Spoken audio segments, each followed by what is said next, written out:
AI made me smarter. That's what it feels like, anyway. But a few months ago, I said the opposite.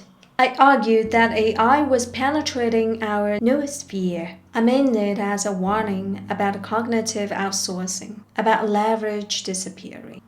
And then something started happening to me that contradicted entirely. My thinking accelerated. The speed changed.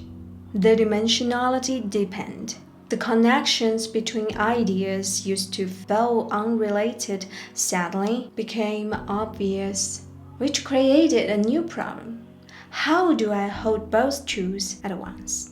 Maybe I'm fooling myself. Maybe this growth would have happened anyway through reading or rigorous mentorship, and I'm romanticizing the novelty of AI. Maybe what feels like amplification is sophisticated surrender that's so personalized it feels like my own thinking. But maybe not. When I noticed this contradiction in my own experience, I went looking for whether I was flattering myself or whether something real was being documented. It is. Researchers are now distinguishing between three precise outcomes of AI interaction. The names matter because the differences are not subtle. Cognitive offloading, using AI to handle a narrow, well-defined task while you retain control of the broader thinking process. Using a calculator for arithmetic while still understanding what you are calculating and why. Neutral to positive. Cognitive surrender.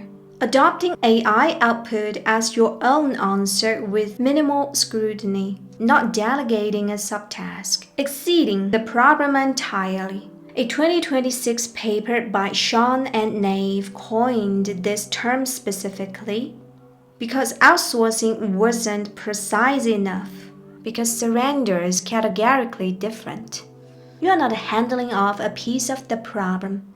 You're handling over the wheel. Cognitive amplification. When a human AI pair achieves something neither could alone, and humans' independent capability remains intact or improve over time. Not faster output. Actual expansion of what the person can do without the tool. These are 3 points on a single spectrum. There are 3 genuinely different things that can happen in the same conversation, with the same tool, depending entirely on what the human brings to the interaction and what they do with what comes back. Both cognitive surrender and cognitive amplification are happening right now, simultaneously, at scale, across millions of people using the same tools. That's the thing nobody is saying clearly enough. It's not AI makes us smarter, or AI makes us dumber. It's both at the same time, sorting people into different cognitive trajectories based on something we don't yet fully understand. Every major technological transition in human history has been accompanied by something happening to the brain itself. Not in 1 year, not in one lifetime. But the relationship between tool use and brain structure is documented going back 2.5 million years. Stone tool making appears in the archaeological record. And what follows, over hundreds of thousands of years, is measurable change in the brain regions associated with action planning, causal reasoning, and eventually language. The tool and the brain shaped each other in what researchers now call a biocultural feedback loop. Cognitive change enabled better tool use. Better tool use drove further cognitive change across deep time. What happens with a single lifetime is the shorter-term version of this. Neuroplasticity. Your brain structurally adapting through use. The same mechanism operating at a different time scale. We are right now probably at the very beginning of another such loop, which is happening now. today to people using the same tools in real time. Here's where the two things happening simultaneously become one uncomfortable thesis. If cognitive surrender and cognitive amplification are both real outcomes of the same tool, and the research says they are, then what determines which one happens to you? The honest answer, based on what the research currently suggests, is what you brought to the table before the conversation started.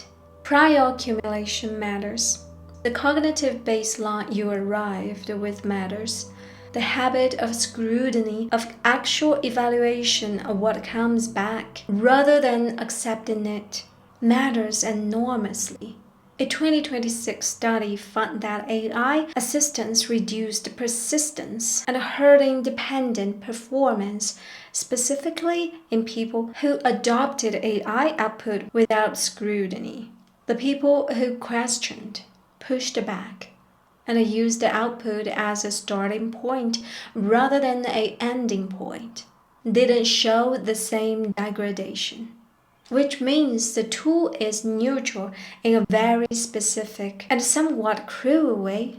It amplifies what's already there. If you bring strong existing cognitive habits, the tool tends to accelerate them. If you bring the habit of accepting the first answer, that sounds reasonable. The tool tends to reinforce that too. That's what I mean by brutal natural selection.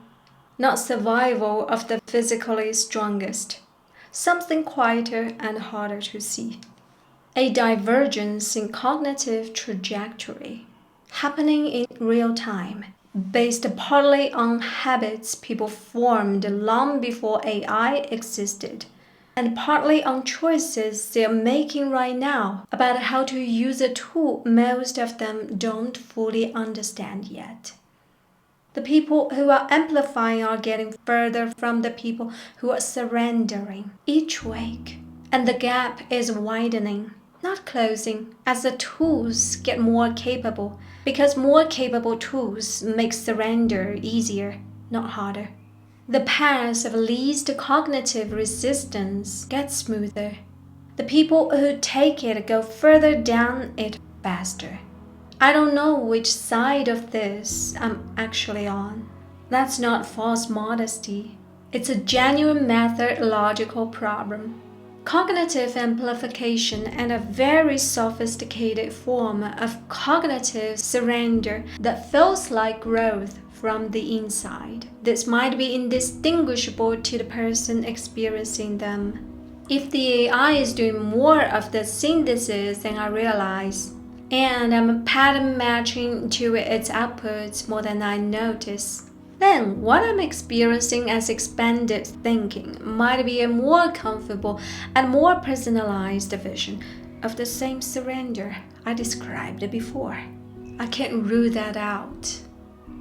What I can say is that the question of which one is happening to me and to you watching this right now, having followed an argument that something else may have helped shape, is the most important question about AI that almost nobody is asking directly. Not will AI take our jobs? Not is it conscious? Not can it be regulated?